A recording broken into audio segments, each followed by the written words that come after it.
Well, the cost of dairy and poultry farming has remained high in the past years because of expensive animal feeds. Actually, in fact, 70% of production costs in dairy and poultry farming are entirely linked to feed prices.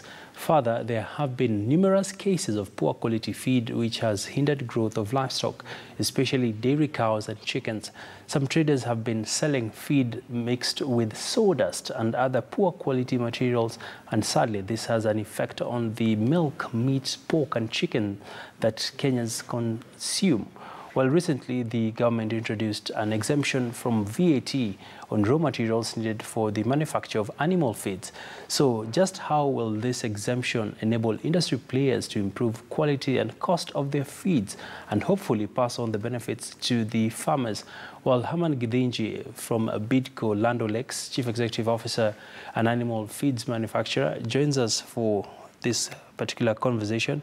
Many thanks for making time. Thank you so much. And Herman, just to start off, looking at the budget, there was the proposal to actually go easy on the VAT on animal feeds. Let's just start off from what will this mean for the industry?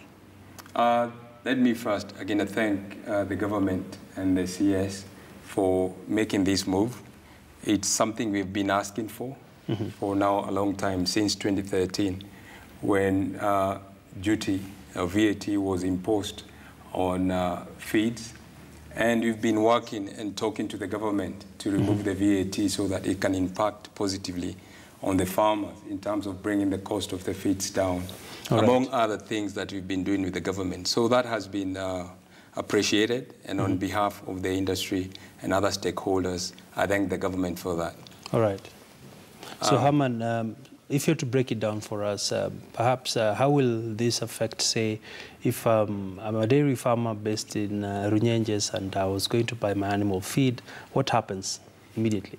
Immediately, we might not see a big impact, because what happens, and I know farmers have been saying, government makes these moves and we don't see a direct impact.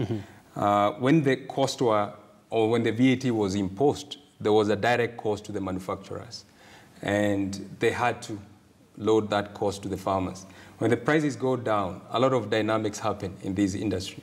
First, this is an industry that we operate on very narrow margins across the value chains in the industry. So from the farmer, from the manufacturer, from the processors, we all operate on narrow margins. And right now, there are about 4 or 5 products that were vatable and now has been removed. If you look at their composition in overall feeds, it's not a lot. So the impact on the cost of the raw material itself will not be felt in a great way. It's as I've said, because we operate on very low margins and narrow margins in this industry, any penny that is saved helps a lot, because it will help us start looking at other areas where we can help the farmer with, in terms of maybe giving other resources that we think the farmer needs to make a big improvement, especially in the farming practice. Having said that, the impact itself can be immediate, because we can start looking at areas where we can reduce the cost of feeds. But at the same time, the cost of feeds in this country, in the region, has been going up year on year by 10%. If you look at the cost, the way we add to the prices of the feed, we don't load all the cost to the farmer. Like last year, costs went up by almost 40% of the ingredients.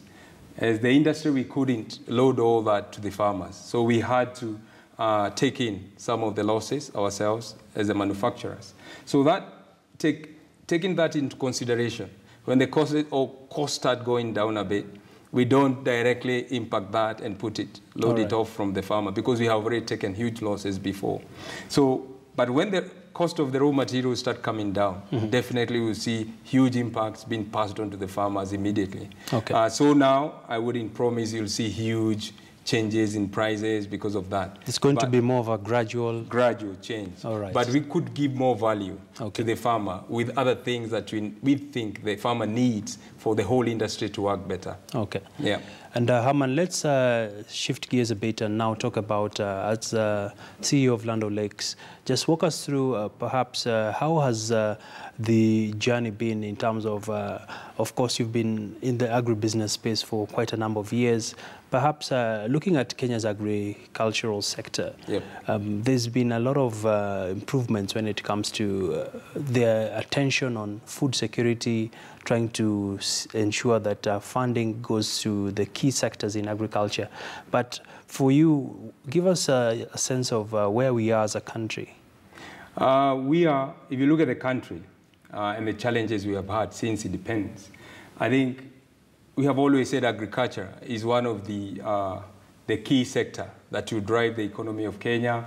We've allocated a lot of money into the sector, but we've not seen big improvements as other countries have seen in terms of growing the way we would like to grow to sustain ourselves with food as a country.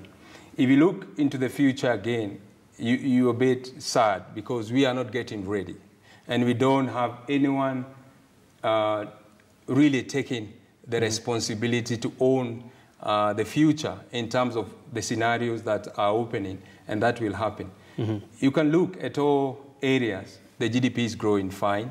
Middle class is growing in the country. Urbanization is growing. Now it's 27%. It was about 20% in 2000. About 13% in 1975. So you can see there are gradual people coming to towns. And the population is also growing by 3%. Here now we are around 50 million. All that scenario tells you that we are going to demand food, a lot of food in the future. And quality food. And quality food too. Look at the way things are going. Small pieces of land, we are subdividing. Right. We are not embracing technology. Youth is not coming into farming. So we are not embracing agriculture. We still depend on rain-fed. So a lot of scenarios are unfolding. They are folding that tell you if something is not done and done quickly, Kenya will be a lot of food deficient in the next 10 to 20 years. And definitely food will be very expensive. That's the scenario unfolding. I think a lot of interventions have been done, both by the government, the private sectors. A lot of investors have come in. But there are some things that need to be done in the whole industry to make it more vibrant. All right. I'd like you to pause for a moment, Herman. Okay. Because we want to go for a quick commercial break. When we come back, we'll be continuing with this conversation. Good. As you also take a look at issues of quality in the industry, and you being one of the key people in the animal feed sector, we just want to understand why are we not getting it right on issues of the quality of feed. We hear that some of the aflatoxin content has also been an area of concern. We'll be getting more from you after the break. Thank you.